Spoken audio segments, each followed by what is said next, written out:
শিলিগুড়ি মোড়ে সাইকেল কারখানায় বিধ্বংসী আগুন, ঘটনাস্থলে পরিদর্শনে দমকল মন্ত্রী। রায়গঞ্জের শিলিগুড়ি মোড় সংলগ্ন সুদর্শনপুর এলাকায় সাইকেল কারখানায় বিধ্বংসী অগ্নিকাণ্ডের পর ঘটনাস্থল পরিদর্শন করলেন রাজ্যের দমকল মন্ত্রী তথা রায়গঞ্জের বিধায়ক কৌশিক চৌধুরী। শুক্রবার আগুন লাগার খবর পেয়ে ঘটনাস্থলে পৌঁছে দমকলের একাধিক ইঞ্জিন দীর্ঘ প্রচেষ্টায় আগুন নিয়ন্ত্রণে আসে। পরবর্তী সময় ঘটনাস্থলে গিয়ে মন্ত্রী দমকল আধিকারিকদের নিয়ে কারখানার ভিতরে ঢুকে পরিস্থিতি খতিয়ে দেখে। পুড়ে যাওয়া যন্ত্রাংশ, সাইকেলের কাঁচামাল, কারখানার পরিকাঠামো সরেজমিনে পরিদর্শন করেন তিনি। সঙ্গে ছিলেন রায়গঞ্জের সাংসদ কার্তিক চন্দ্র পাল, হেমতাবাদের বিধায়ক হরিপদ বর্মন এবং কালিয়াগঞ্জের বিধায়ক উৎপল ব্রহ্মচারী। পরিদর্শনের পর সরেজমিনে পরিদর্শন করেন তিনি। সঙ্গে ছিলেন রায়গঞ্জের সাংসদ কার্তিক চন্দ্র পাল। পরিদর্শনের পর দমকল মন্ত্রী জানান, এটি জেলার অন্যতম বড় অগ্নিকাণ্ড। দমকল কর্মী ও স্থানীয় বাসিন্দাদের তৎপরতায় আগুন দ্রুত নিয়ন্ত্রণে আনা সম্ভব হয়েছে। কিভাবে আগুনের সূত্রপাত তা খতিয়ে দেখা হচ্ছে। দমকল দপ্তরের পক্ষ থেকে পূর্ণাঙ্গ তদন্ত রিপোর্ট চাওয়া হয়েছে। ক্ষতিগ্রস্ত কারখানা মালিকের পাশে প্রশাসন থাকবে বলেও আশ্বাস দেন তিনি। ঘটনায় কোনো হতাহতের খবর নেই, তবে কারখানার বিপুল পরিমাণ সামগ্রী পুড়ে গিয়ে লক্ষাধিক টাকার ক্ষয়ক্ষতি হয়েছে বলে প্রাথমিকভাবে অনুমান করা হচ্ছে। রাজ্য জুড়ে হোটেল ও গেস্ট হাউসে অগ্নি নিরাপত্তা খতিয়ে দেখার সিদ্ধান্তের মধ্যেই এই ঘটনা। শিল্প প্রতিষ্ঠানে অগ্নি নিরাপত্তা ব্যবস্থা নিয়েও নতুন করে গুরুত্ব দেওয়া হচ্ছে। 3টের সময় ভয়াবহ অগ্নিকাণ্ডের ঘটনা ঘটলো কলকাতার পর, আবার এবার হচ্ছে রায়গঞ্জ। কি দেখলেন এসে? আমি মাননীয় অমিত শাহজি শিলিগুড়িতে এসেছিলেন। আমি আমার সাংসদ শ্রী কার্তিক চন্দ্র পাল, আমাদের বিধায়ক মহারাজ এবং আরেক বিধায়ক হরিপদদা, আমরা সবাই মিলে ওখানে গিয়েছিলাম। তো ওখানে আমি খবরটা পাই যে এরকম আগুন লেগেছে। তখন ওই এক্স্যাক্ট লোকেশনটা বুঝতে পারছিলাম না।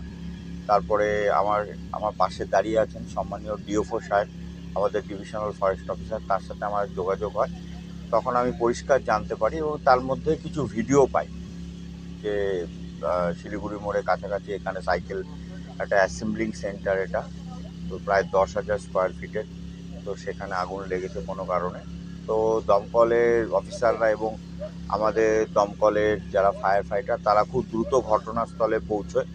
আপনারা এখন নিজেরাও দেখলেন একটা বিরাট বড় এলাকা জুড়ে আগুন লেগেছে। সেই আগুন কন্ট্রোল হয়ে গেছে, কিছু বাকি আছে, সেটা এখন হয়ে যাবে। তো এখন আমাদের দেখতে হবে যেটা কেন হলো এই ঘটনা।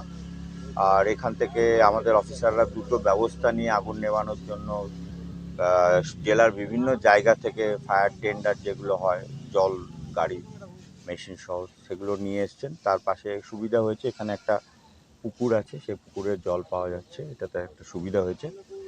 তো এখন দ্রুত আমরা আগুন নিভিয়ে ফেলবো। আমার সাথে কিছুক্ষণ আগেও ডিএফও সাহেবের কথা হয়েছে।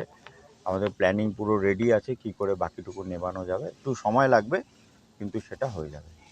বলছি, এর আগেও রায়গঞ্জে একটা ভয়াবহ অগ্নিকাণ্ডের ঘটনা ঘটেছে বারুদুয়ারিতে। সেখানে দেখা গিয়েছিল যে সেরকমভাবে অগ্নি নিবারণ যে ব্যবস্থা থাকার সেই জিনিসটা ছিল না। অধিকাংশ জায়গায় দেখা যাচ্ছে। এগুলোর ব্যাপার নিয়ে কি আপনারা কোনো ইয়ে নেবেন? দেখুন, গত 15 বছরে একটা ভয়ঙ্কর অরাজকতা চলেছে, আর তার মাসুল দিতে হচ্ছে এখন। আপনারা সবাই খবর করেছেন, লাস্ট 7 দিনের মধ্যে পশ্চিমবঙ্গে বিভিন্ন জায়গায় বিপর্যয় হচ্ছে, 18 জন মারা গেছে। কিন্তু পাশাপাশি একটা জিনিস সত্যি, আমাদের ফায়ারের অফিসার এবং দমকলের যারা ফায়ার ফাইটার, তারা কিন্তু উদ্ধারও করছে প্রচুর। অর্থাৎ রেস্কিউয়ে আমরা খুব ভালো কাজ করছি, কিন্তু প্রিভেনশন, যাতে এই ফায়ারের মতো ঘটনা না ঘটে, সেদিকটা এর আগে এক ফোঁটাও কাজ হয়নি। তো আমরা নতুন করে চেষ্টা করছি। তার মধ্যে অনেকগুলো বিষয় আছে, তো সেগুলো নিয়ে আমাদের প্রতিনিয়ত চর্চা হচ্ছে, আলোচনা হচ্ছে, অফিসারদের সাথে বসা হচ্ছে যে আমরা এই প্রিভেনশনের জায়গাটা কি করে ঠিক করতে পারি, যাতে আগুন লাগার এই বিষয়টা না তৈরি হয়, ক্ষয়ক্ষতি, মৃত্যু যাতে না হয়, সেটা নিয়ে আমাদের ভাবনা চিন্তা চলছে।